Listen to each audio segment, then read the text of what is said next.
Hey guys, welcome to the third part of the stock photography series I'm building on my channel. If you didn't watch the first part or the second one, please watch those first because it's gonna help you a lot to learn everything about the stock photography and then come back to this one because I'm following an order.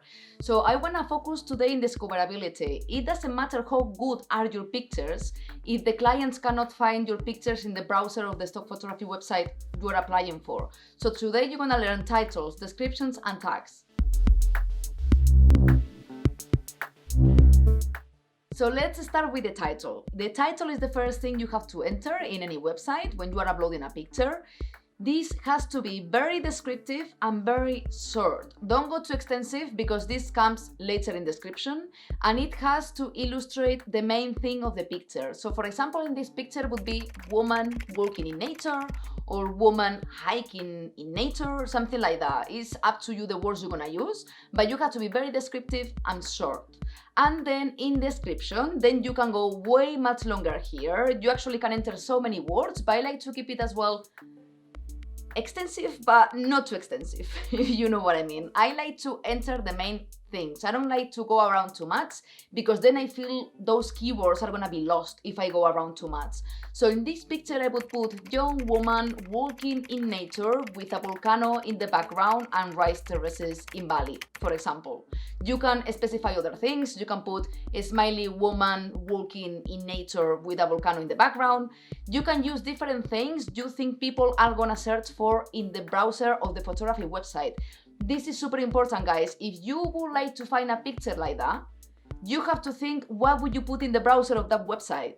You're not gonna put something very relevant because otherwise people are not gonna find you. So make sure you think like the client and you think what the client would put. This is super important. And then about tags. At the beginning, I was super lost with this because you have to put between 20 and 40. And even if there is no minimum in the website, make sure you put at least 20 because this is crucial for people to find your pictures. And what you have to do when you don't know which tags to put is thinking about a few things to help you out with the tags. So one would be the action. So for example, you have to think about the action of the person. So the action would be walking, hiking, things like that. Then you have to think about the mood. So the person in this case, which is me, as you can tell, is smiling. So put smiling, happy, relaxing, positivism. You have to tell them the mood in the tags. Then you would put as well the point of view of the camera. If it's a front view, a back view, half body, full body, close up. So in this occasion, you would put full body, you would put front view and things like that. Like whichever it is, the point of view from the camera.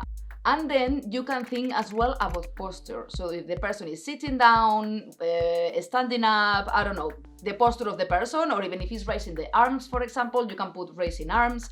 So in this occasion, you would put standing because I'm standing. And then as well the location. So many people are looking for pictures from specific locations. In this case, you would put Bali, you would put Indonesia. And the last point is age range. This is super important, guys, because the clients are actually entering that in the browser because they want to look for pictures of young people, senior, it doesn't matter, but they look for it. So make sure in this picture, for example, you would put young woman or you would put young adult or both. Normally I put both. And you would put even the age range. You would put 30, 40. Which is a bit generic, it covers 10 years and people look for that as well.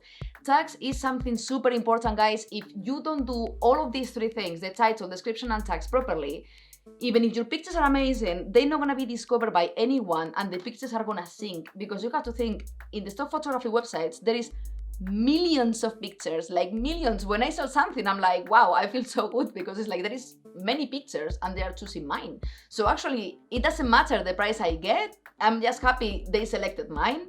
So please make sure you do the titles, descriptions, and tags properly. For me, the tags trick I told you about postures, actions, and things like that, is like gold because I didn't know this at the beginning and I didn't know which tags to put. It's like what I'm gonna put.